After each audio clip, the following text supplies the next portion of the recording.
Well, good morning, everyone. Thank you for joining us. My name is Brad Williams, and I am the Vice President of Government Relations at the Detroit Regional Chamber. And you are joining us today for a brand new series that we have just started called our Advocacy and Action series. It's really an effort to focus on the work that the Chamber is doing in public policy and use some of our contacts in this world and help you understand what's going on in the policy space. So we've got an exciting program for you today filled with experts in the world of economics. We're going to talk about the economy as it stands today, but most importantly, the economy as we see it going in the future. We've been talking a lot as a society about the new normal we found ourselves in the last 9 to 10 months. But we're staring down in the next, hopefully 6 months, a new normal, where we've all gotten a vaccine, where we can return to our offices, where we can hug our moms again. But that's not going to look the same as it did in March and February of last year. So we want to start to think about and forecast what that's going to look like. So the first thing we're going to do today is hear from Professor Charlie Ballard from Michigan State University.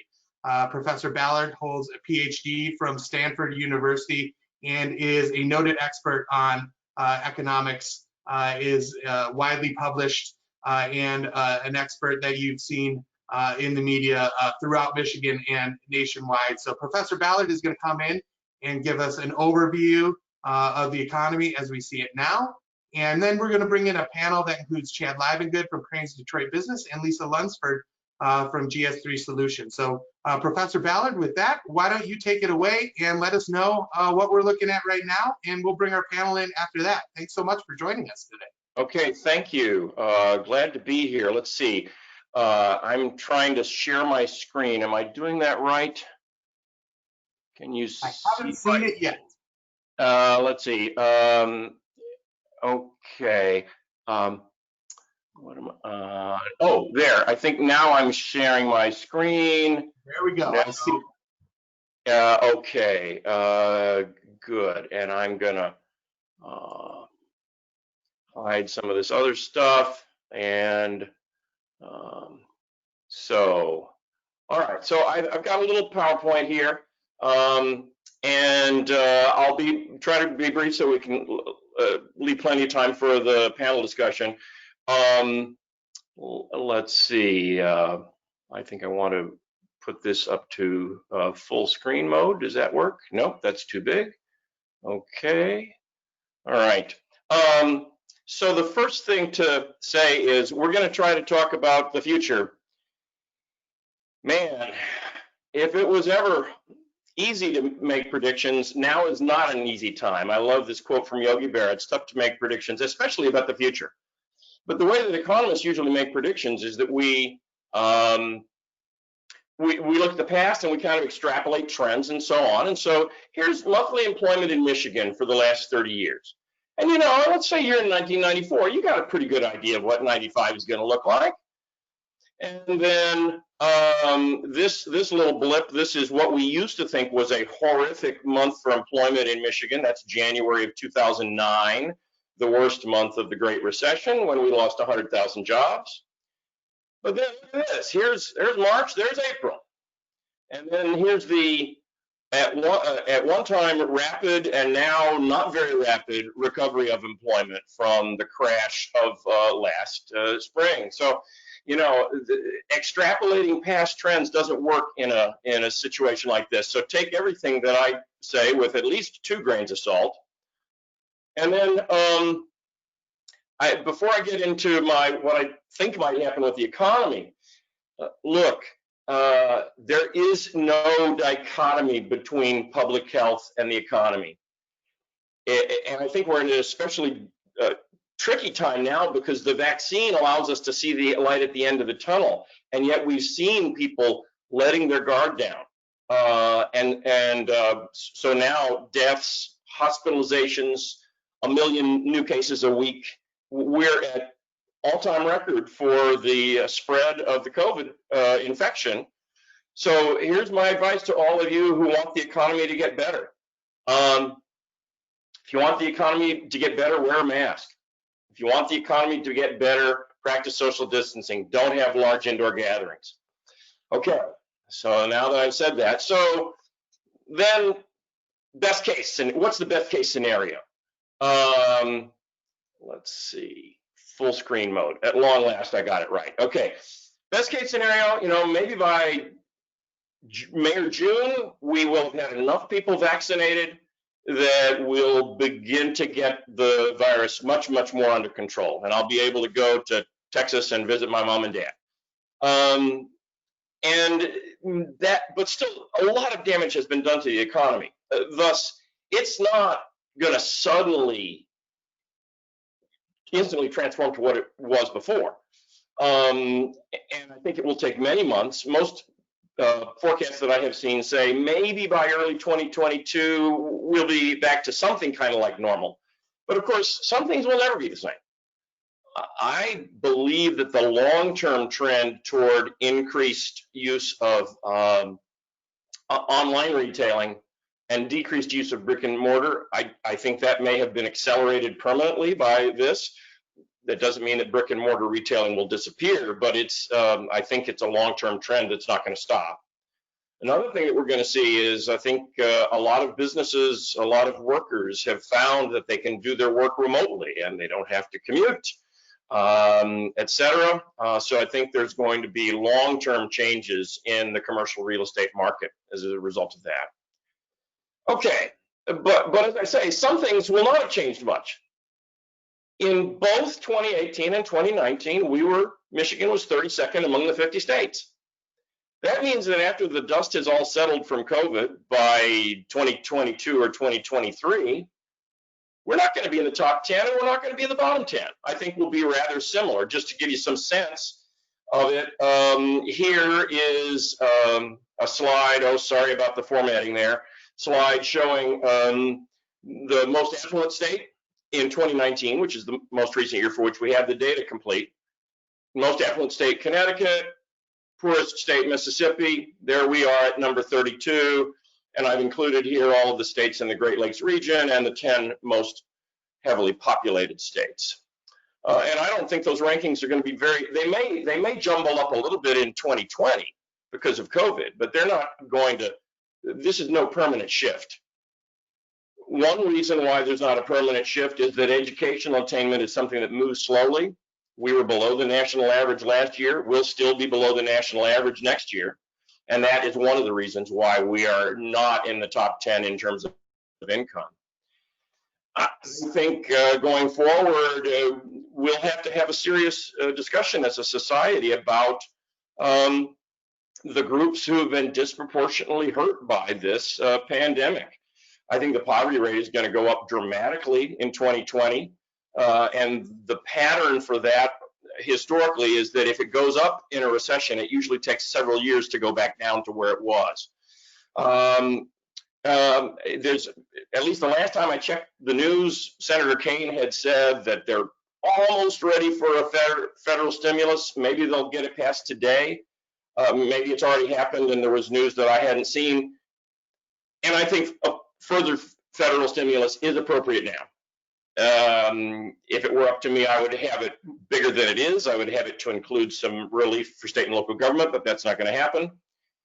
But look, looking farther out, even though now is not the time to balance the federal budget, here's the long-term trend of federal debt as a percentage of GDP. Went up in the Second World War. We actually bought something very valuable with that. We defeated fascism.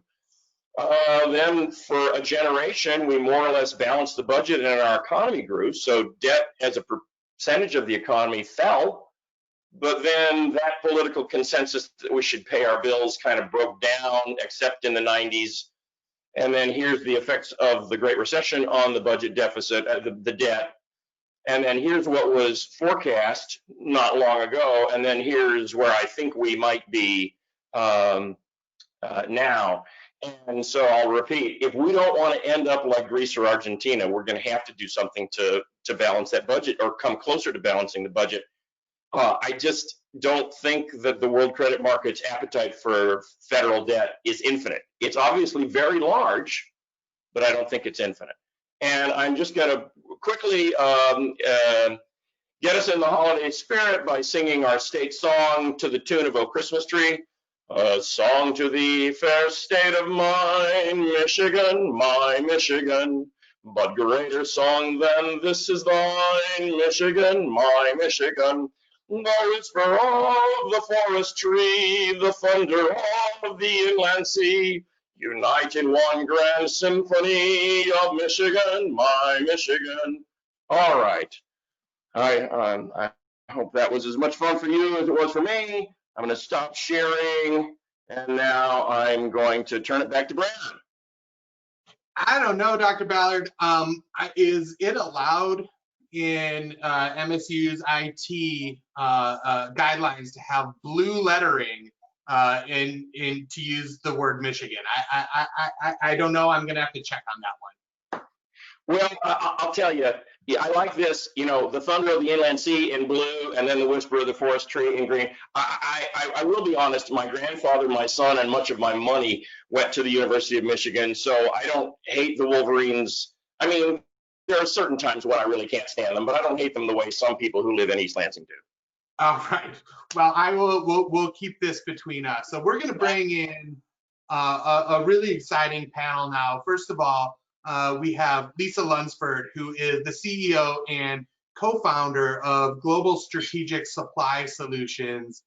And for our purposes, also important because she is a member of the Chamber Executive Committee and the chair of MICHauto, which is the Chamber's Automotive Cluster Association. So Lisa, thank you so much for joining us. And then also Chad Livengood, who is the senior editor at Crain's Detroit Business, who has been writing so much about the economy and the struggles and the changes that have been going on during COVID. And so before we switch, Chad, to the future of the economy and what we're seeing in the future, I want to ask you about what you were writing this morning. You put out this morning, or maybe it came out online last night. I saw it on Twitter this morning. A column about the struggles that small businesses are facing in Michigan. And you actually quoted a poll that the Chamber released earlier this week where we asked Michiganders what should be the first priority for policymakers once we all have gotten the vaccine and have gotten past the immediate health crisis of COVID-19. And for me, even the numbers were staggering.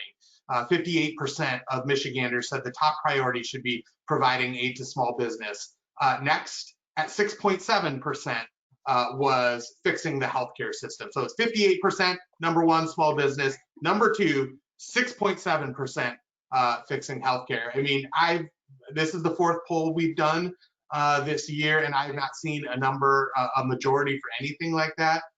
So Chad, you wrote a column about small business relief this morning. Do you want to talk a little bit about that and some of the status of that, both in Michigan, and it sounds like, as Professor Ballard alluded to, we may have some movement in DC. Yeah, absolutely. Thanks, Brad, for having me. Yeah, that poll, I mean, I've seen a number of your polls and also Glenn Garrett Group, Richard Zuba, the pollster. I read every poll that he puts out publicly. And to see numbers like that where people are united behind one common issue at 58% as a top priority, you never see that in Michigan polling. Usually it's 20-30% splits. There's not any kind of a majority that gets behind one issue. And I wrote this piece today because I think, looking at your poll, voters don't want to just see policymakers wait until after the pandemic. By July, a lot of these small businesses are simply going to be gone. And whether it's because of government, continued government shutdowns to try to mitigate the spread, or just people concerned about going back into a bar or going back to the bowling alley, and not wanting to return to that type of venue. And just for a note, I mean, fixing the roads, or the damn roads, as the governor says, that registered at 2.3%. That's within the margin of error. So I mean, roads a year ago were top, might have been 20-30% of voters who wanted that issue solved. Now, mind you, it's December. We haven't got to March, to pothole season. Voters change their minds based on the seasons and the issues in front of them. But yeah, I wrote this piece because one, the legislature is sitting on some additional tax revenue that came in above forecast, about 580 million for both the school aid and the general fund. Now, I just took the school aid money that's sitting out there, or excuse me, the general fund money of $387 million in surplus tax revenue above forecast in October and November, and just sort of suggest that here's a pot of money that could be used for a small business relief fund right now that can move a lot faster than Congress. Even if Congress appropriates money, we do a second round of PPE or it's targeted PPP. I'm getting my 2020 acronyms mixed up here. If you get the second round of PPP loans, and say you just target it to restaurants and bars and the hospitality industry that is, hanging on by a thread, that still could take a couple months to get into the system, and that doesn't necessarily pay the bills right now for some of those businesses that are hanging on. And Tuesday there was an event that many of you, if you are a small business owner, you might have been involved in this. 22,000 small business owners around the state tried to log into the MEDC's website for to apply for a piece of a new $10 million grant program that the MEDC had used community development block funds to repurpose money for just another one of the many little grant programs that they've deployed since March in order to help businesses that are struggling to get up to $15,000. And that's less than 700 businesses will actually apply for this, or be able to get it. But 22,000 tried to get on a website in what I kind of call a virtual stampede, and just under 8,000 were actually able to apply in a 12-hour period. Then the MEDC cut it off. By comparison, when the MEDC did this this Michigan Restart program this summer, and they used local economic development organizations like the Detroit Economic Growth Corporation, they had 37,000 applicants over 3 weeks. So just the intensity of Tuesday's stampede on the MEDC website kind of underscores the need right now for something immediate infusion of money to get some of these small businesses through the next couple of months, because it's going to be 6 months at least until we get a real sizable portion of the population that gets the vaccine and builds up the immunity so we can shed this insidious virus.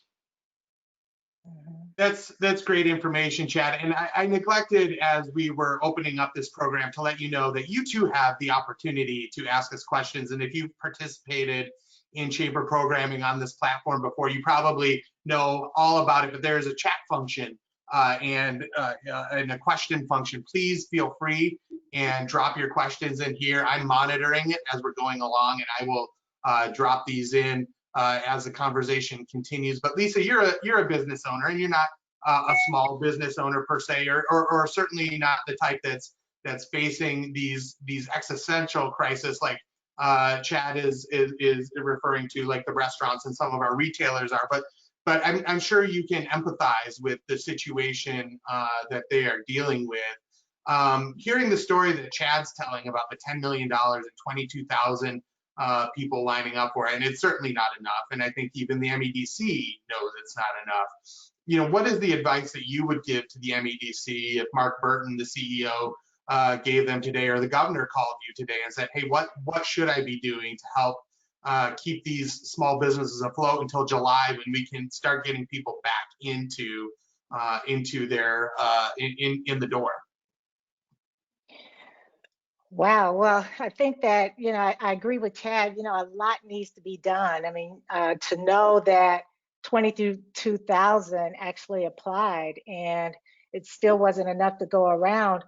You know, and I do think that the MEDC and the governor, the nation, we need to be more strategic in how we're helping small businesses. I think we need to focus on, you know, those industries that, you know, impact the community, you know, and we should do more to make sure that they receive the funding, because when you have the restaurants that are, you know, giving back to the communities. I think there was one called the Comeback Restaurant. I think that's out in Milford, and they give a lot to the schools and they do a lot in the community. And it was great to see how the community actually rallied behind them.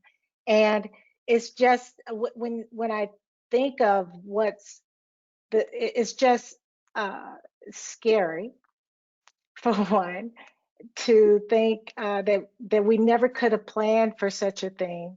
And I think rather than look at it as a loan, I really think we should look at it as a bailout.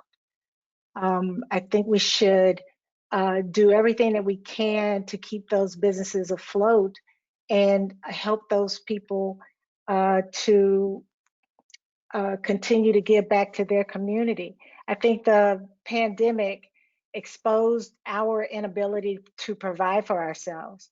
I think that more and more America should focus on policies that promote the local and regional economies.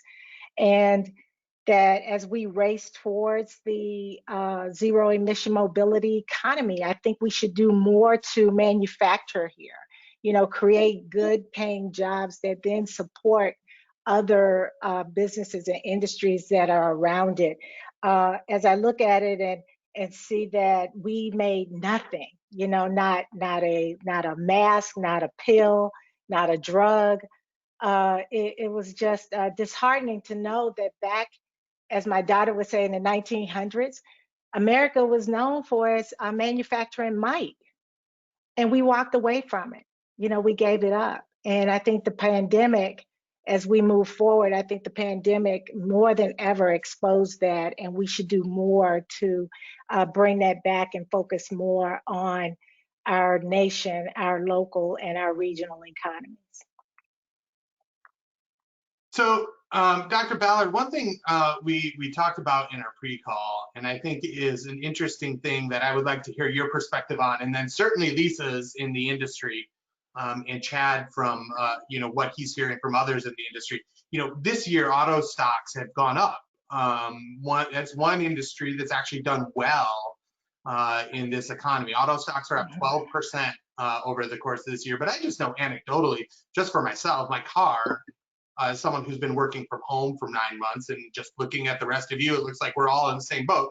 You know, I have put almost no miles on my car. And so the lifespan of my car has probably, you know, added, you know, a year onto it.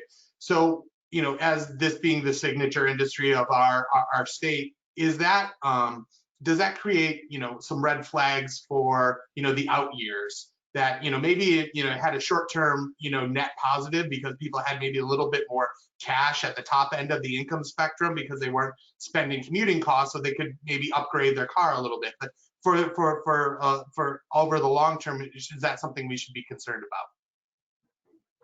Well, I'd like to hear what Chad and Lisa have to say, but I'll start by saying, more and more, I think you shouldn't pay attention to the stock market. I just, you know, there have been a lot of times during these last 9 months, especially, when it seemed like the stock market was disconnected from the reality of the economy. So I guess I'm glad that auto stocks are up, but I don't think that is necessarily a great sign for the long term. If the stock market were more closely connected to reality, I think it would be a good sign for the long term.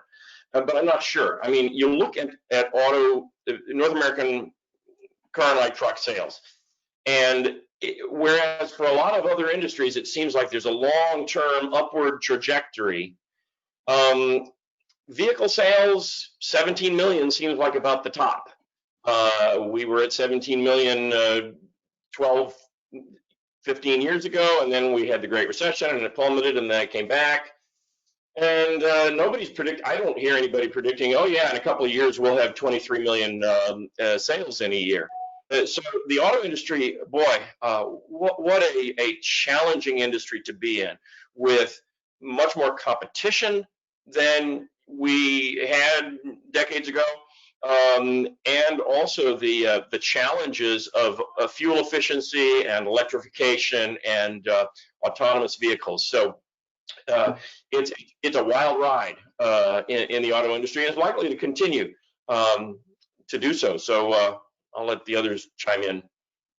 Yeah, and I do want to get into electrification, but I think with this whole question about, we've lengthened the lifespan of our cars for a year, Lisa. I mean, this is your bread and butter, right? This is how you eat. Does this keep you up at night? Yes, it does. But I think that the market is just moving because of the moves that we're making, that the OEs are making towards the zero emission mobility.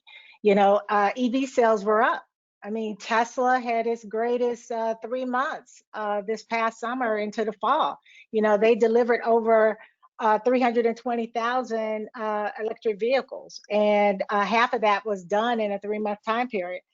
I think that as the auto industry moves towards electrification with, the nameplates like the Mustang, the F-150, we're going to see more of that. And I think that's what really is triggering the stock market, is that we are investing in forward-thinking technologies and looking at reducing our carbon footprint.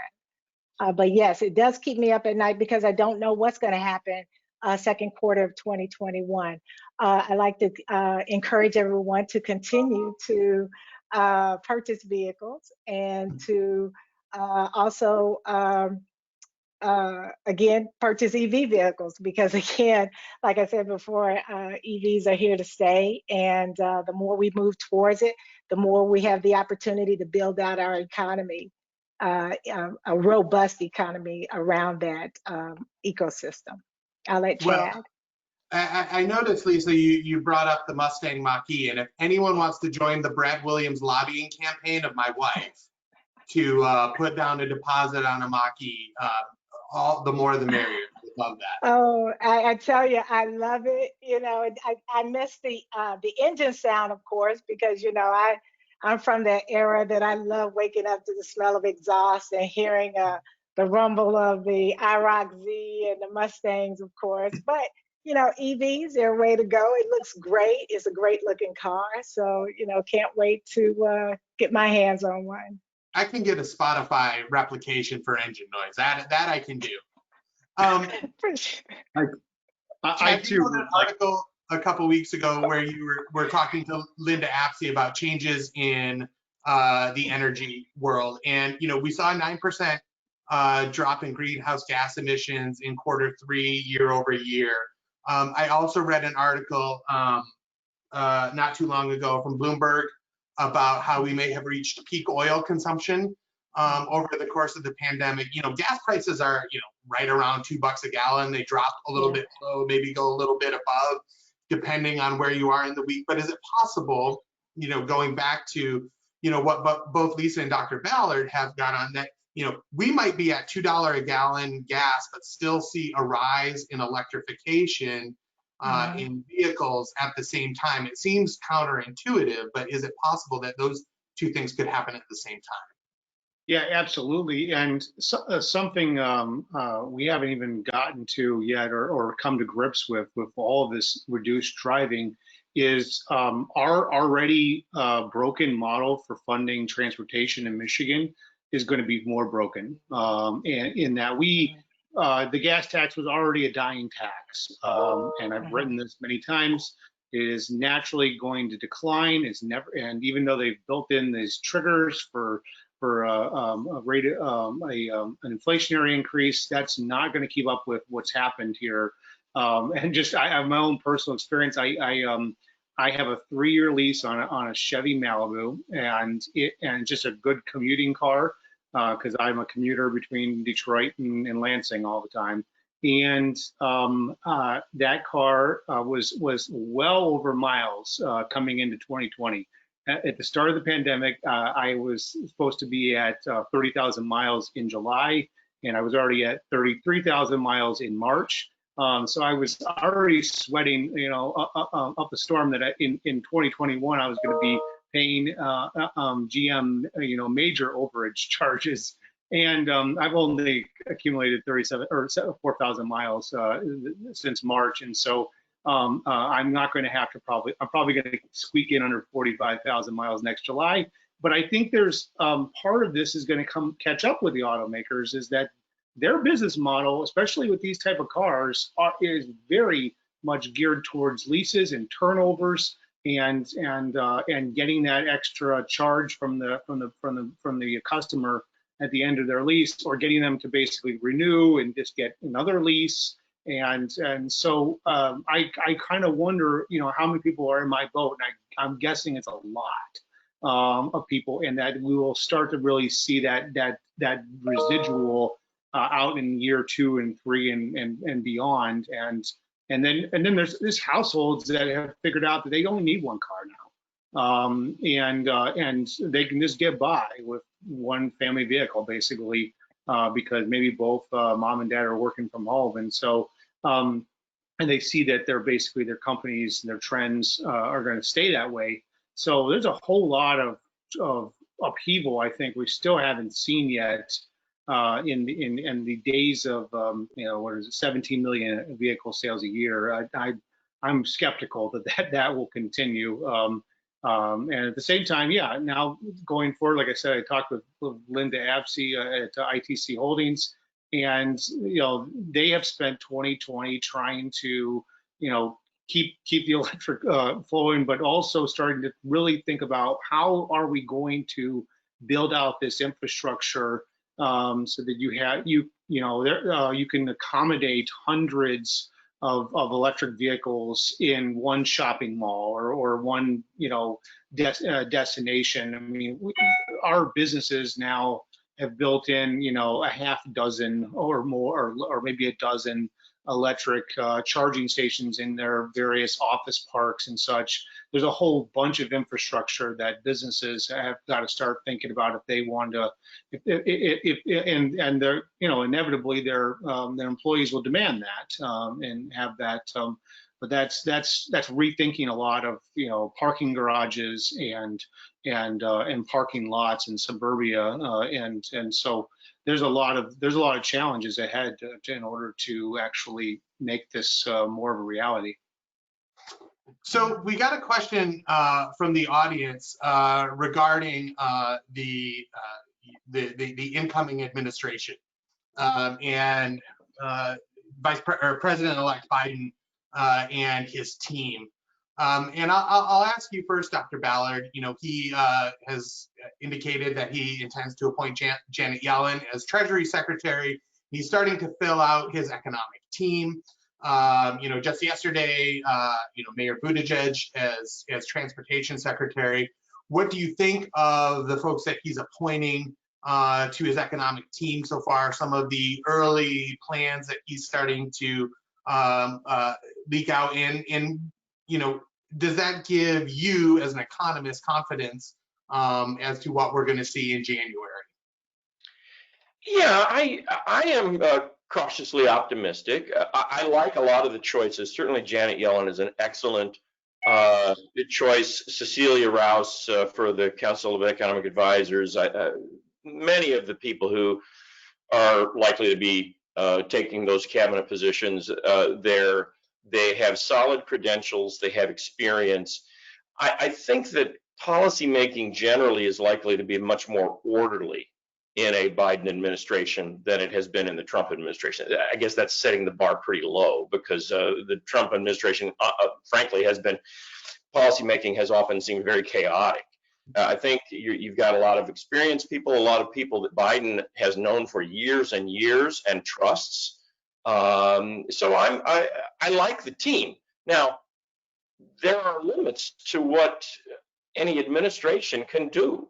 on its own. I think the administration can get us back into the Paris Climate Accords, but whether that will move us fast toward zero carbon is not clear, because that takes a lot of work. I think we'll get back into the World Health Organization.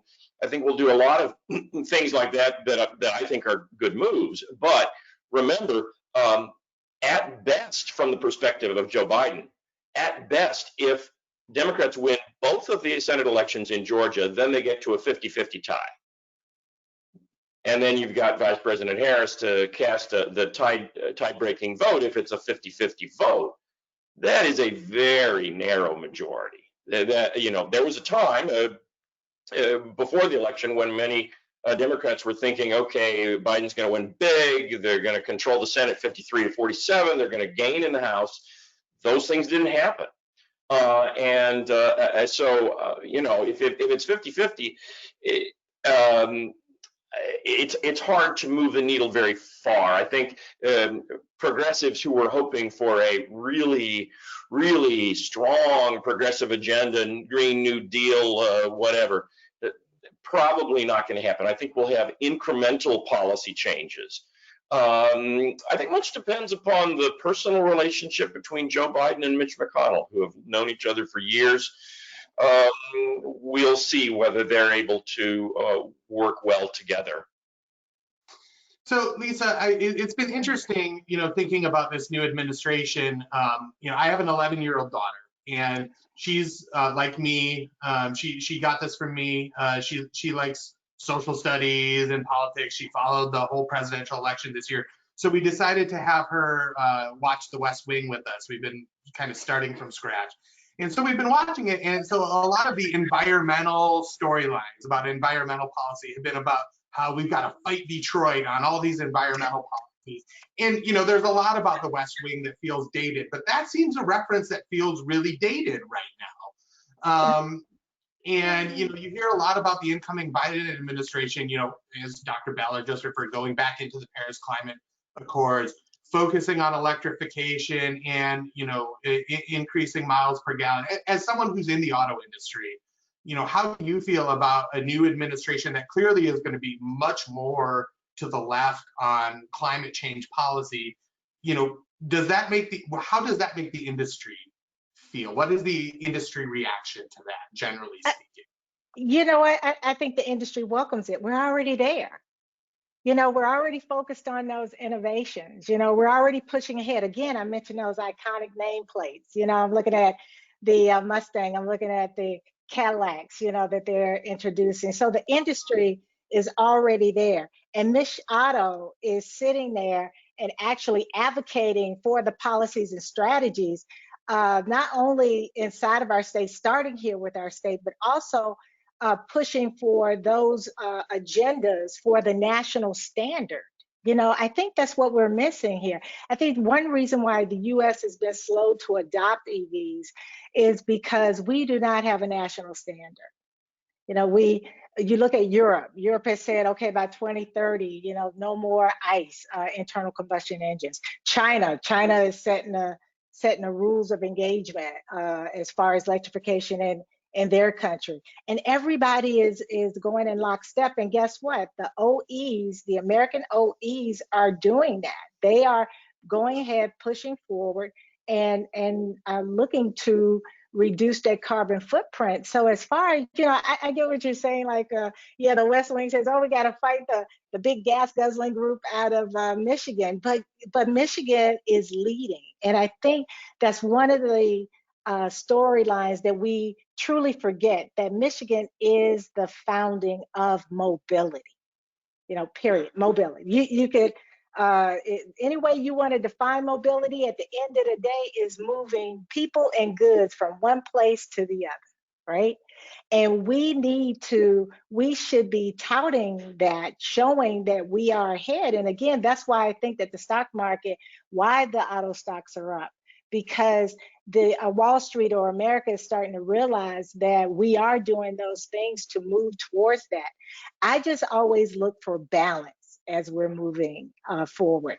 Like Chad mentioned, what does that look like when you're going to a shopping mall? We're going to have a bunch of charging stations out there? What does that footprint look like, and how do we power that footprint? You know, with the current electrical grid, we're going to have to look at other ways to build out that infrastructure so that can happen.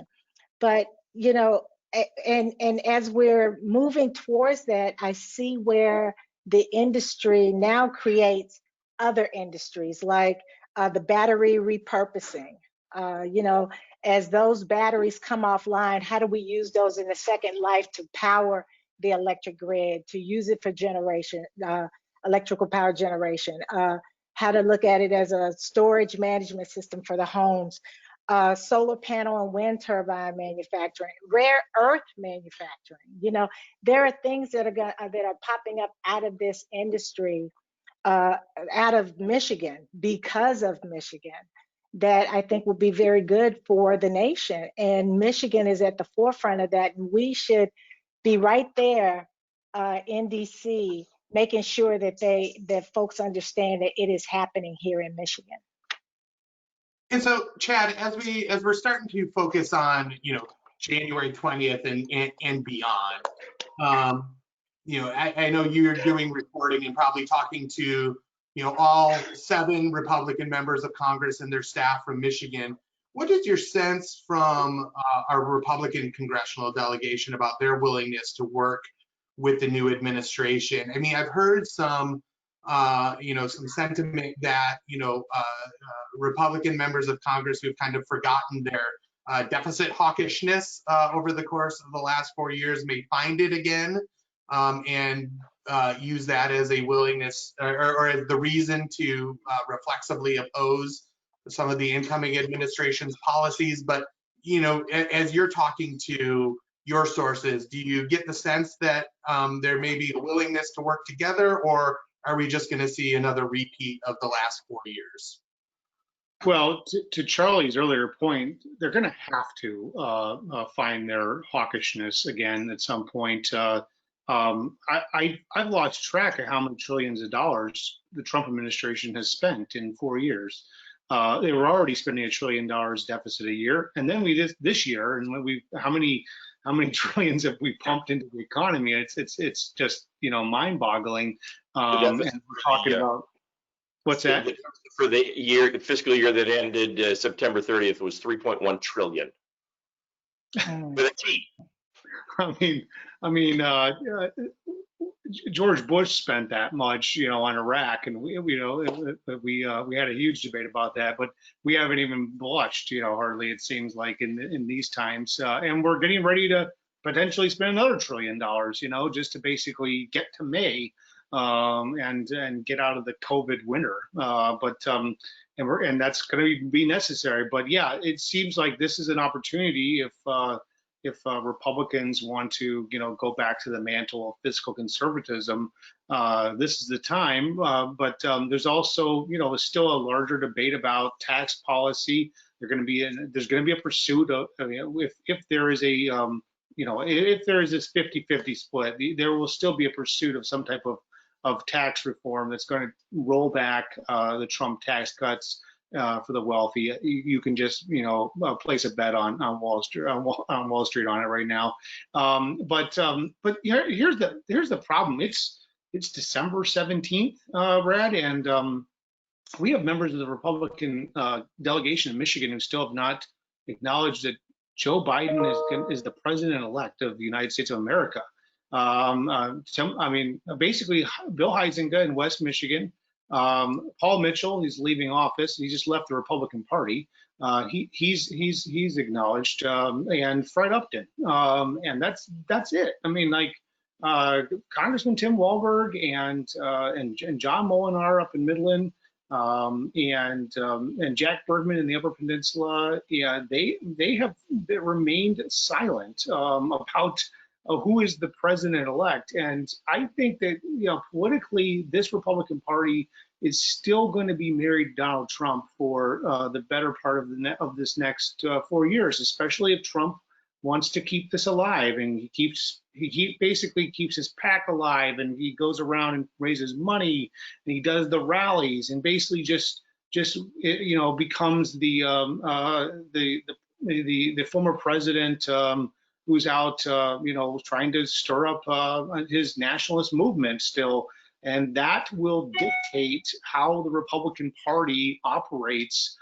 Both the members of the congressional delegation in Michigan who are going to be fearful of crossing Trump, in particular because we are about to have a transformational, once in a generation change in our politics in 2022 with the new independent redistricting commission that will begin its work in 2021. They will redraw the map and the boundaries. And I'm certain that one or more or two or five of the incumbents in the congressional delegation, Democrat and Republican, will get drawn into either another incumbent's district, or they'll get drawn in with some people that will come for their, their livelihood and come to take out their seats. And so we're going to have an August primary in 2022 that'll be like nothing else. I'm almost sure of it, and that will reset the table and the balance of power in this state in so many ways, both at the congressional level and particularly in the legislature, and particularly the state Senate, that has been in Republican hands for almost 40 years. And so that is going to be a calculus of everything that the legislature does next year as it prepares, as its leaders also go toe to toe still with Governor Whitmer on all these other policies that we've just been talking about today. I would be interested to be able to pick the elected officials who go toe to toe, not because I dislike any of them, just for sport, to be able to pick the matchups. Kind of like on NBC Sunday Night Football, they get like the flex matchups at the end of the season. They get to pick the best games. I'm going to go to a question for the audience. Dr. Ballard, you in your presentation spent some time talking about Greece and Argentina, and I think that scared some people. It scared me. And there's some asking people to expand your comments on that and the debt to GDP ratio. And how real is a debt burden to the economy? The question is, there seems to be some economists not raising this red flag like there has been in the past. Yeah, I have to say that my view is not unanimously held among economists. There are prominent economists who say, look, interest rates are low now, and so we should borrow a lot. I worry for a variety of reasons. One is, I referred to Greece and Argentina. The problem with currency crises is that you don't know until very shortly before it hits the fan. You're not sure. I mean, the peso crisis back 25 years ago, 6 months before it happened, nobody thought it was going to happen, because it happens when there's a loss of confidence, a loss of trust. And I think that a lot of folks in Washington have been doing their best to diminish trust in the federal government of the United States for a long time. So far, the world credit markets still soak up that debt. But here's the thing. One of the things that scares me the most, or at least concerns me the most. Right now, in recent years, we've been spending about $450 billion a year on interest payments on the national debt. And that's at a time when interest rates are at historic lows.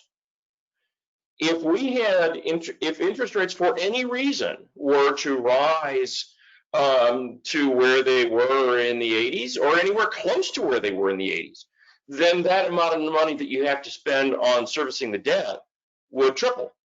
And so then you've got, if you're spending $1.5 trillion a year or $2 trillion a year on interest, that's where you get into a very tough situation. Really, we had a kind of a golden age in the United States up until about 1970, when both parties had a kind of a consensus that, okay, if we're going to spend more, we've got to raise taxes enough to pay for it. And then in most of my lifetime, there's been spending that is unassailable and taxes that can't be raised. I honestly believe that the tax cuts of 3 years ago, I think they were passed almost exactly 3 years ago today. I think they were a mistake, because to have trillion-dollar a year deficits when the economy is at full employment, which is what we had a year ago, it just seems irresponsible to me. But it takes political will, because if you're going to address that, you're going to have to cut some spending somewhere, or you're going to have to raise some taxes. And there are a whole lot of lawyers and lobbyists with the Brooks Brothers suit who are going to fight very hard against every one of those spending cuts and or tax increases. Well, I am a lobbyist, and I do not wear Brooks Brothers suits. Okay. I'm talking about the other lobbyists, you know. Yeah, okay. I mean, I've got some decent suits, but they're not Brooks Brothers. Okay.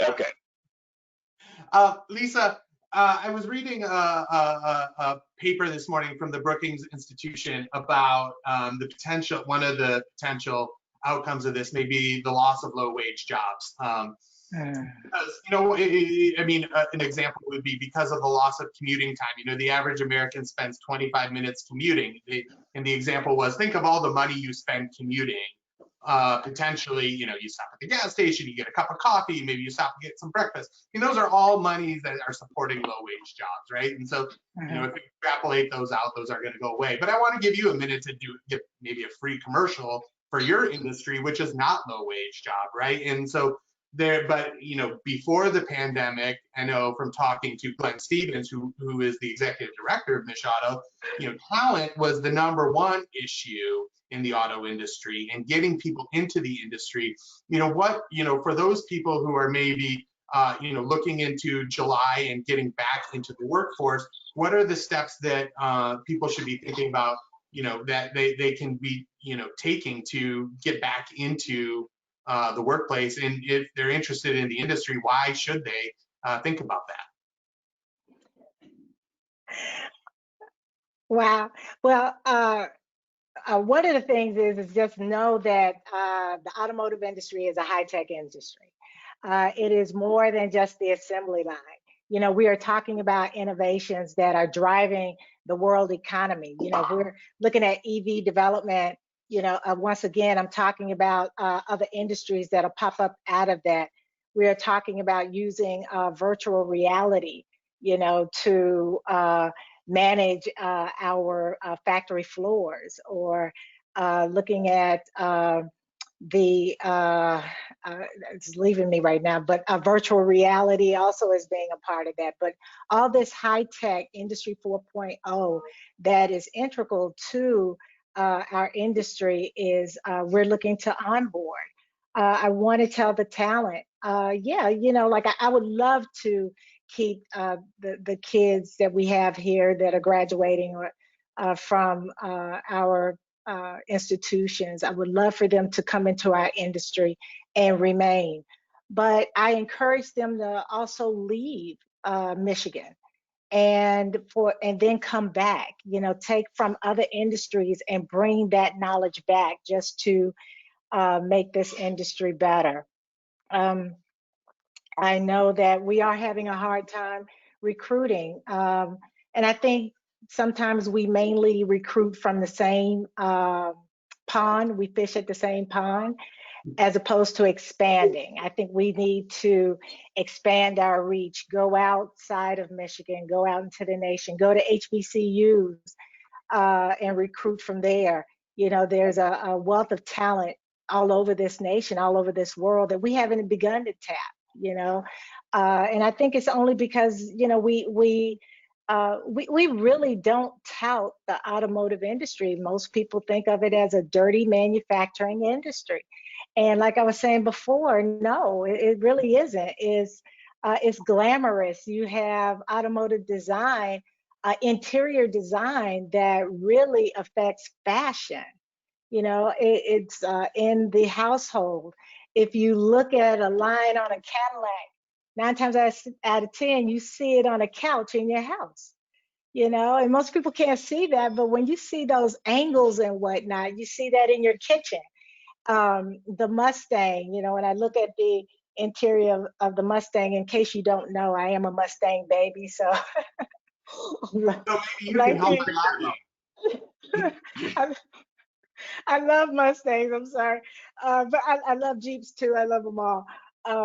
Any car with four wheels and a nice engine, I tend to love. But again, I think we have to do more about touting our industry and letting people know, talking to parents, reaching out to kids that are in middle school, letting them know what is available, and engaging those kids in manufacturing day, career day, offering internships, but and just get prepared for this new economy and know that we are going to change, and the change is so dynamic. I think the opportunity that's coming out of this zero emissions economy is fantastic. It's overwhelming to think about everything that is happening, and that the pandemic, for all the ills and the things that we're going through on the tragic side, is actually exposing a lot of opportunities for the industry. And I think it's a time to actually start discussing that. Well, we've just got a few minutes left before we have to wrap it up, and I want to end this on a high and hopeful note. So we are 13 days from 2021, and I think we all have, if we don't, we've seen them on social media, the dumpster fire 2020 Christmas ornaments on our trees. So we're 13 days away from 2021. I'm going to start with you, Chad. What's one reason you have for being hopeful that 2021 is going to be better economically than 2020?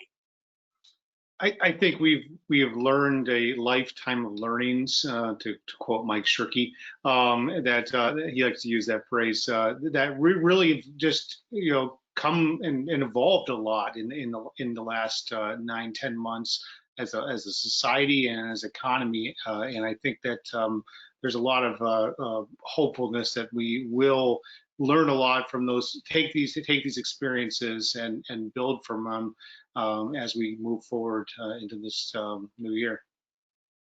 Dr. Ballard, how about you? Yeah, I'm optimistic about 2021. Where I think the economy, by sometime in the spring, we'll have the virus a lot more under control. We'll be getting back to normal, and I think it will energize a lot of people. And just broadly, I want to echo some of the things that Lisa was saying. 100 years ago, 120 years ago, southeastern lower Michigan was the innovation capital of the entire world. Mm-hmm. Ford, Dow, Upjohn, Kellogg, and the list goes on. And then I think we sort of lost some of that reputation, and people came to think, oh gosh, Michigan, it's tired, it's rusty. But really, we've got a lot of great stuff going on, and I think we need to remind ourselves of that more than we sometimes do, and also remind the rest of the world about what a good place this is to do business, what a good place it is to live, and how much exciting stuff we've got going on. Mm-hmm. Lisa, I'll let you have the last word. Well, I think in 2020, we have learned that we must feed ourselves if we are going to sustain this great economy. I think that we have to learn how to manufacture regionally, locally, support our communities with jobs that impact our community. And I'm looking forward to what's going to happen in 2021. I am most hopeful that we're just going to come out this on a winning side. Yeah, I mean, my reason for hope is I saw that 90-year-old woman in Great Britain get the shot, and I just thought, you know what? At first, when I heard about the vaccine getting rushed, I thought, I don't know if this is a good idea. And I saw her get that shot. I'm like, sign me up. As soon as I can get it, I'll get it. I'm willing to be last. I know I'm a healthy man in his 40s. I'm willing to be last, but let's get it done, and let's get back to normal so we can all go hug our moms. So with that, I want to thank the three of you for being part of this panel. This was the first time we've done an advocacy in action event. It was exactly what we hoped it would be. So thank you for participating. We got about half the things I wanted to talk about. So maybe we'll try and do this again sometime. I also want to thank everyone who tuned in to listen into this. I hope you'll join us again. We're going to do this again in January with the quadrant, the new quadrant, the new Speaker of the House, Jason Wentworth, and the new Minority Leader, Donna Lazinski, as well as Mike Shirkey, the Senate Majority Leader, and Jim Ananick, the Senate Minority Leader. So I hope you'll join us again. Thank you, Dr. Ballard, Lisa, and Chad, and I hope everyone has a great holiday season. Thanks so much, and we'll talk to you again soon. Thank you. Bye. Bye.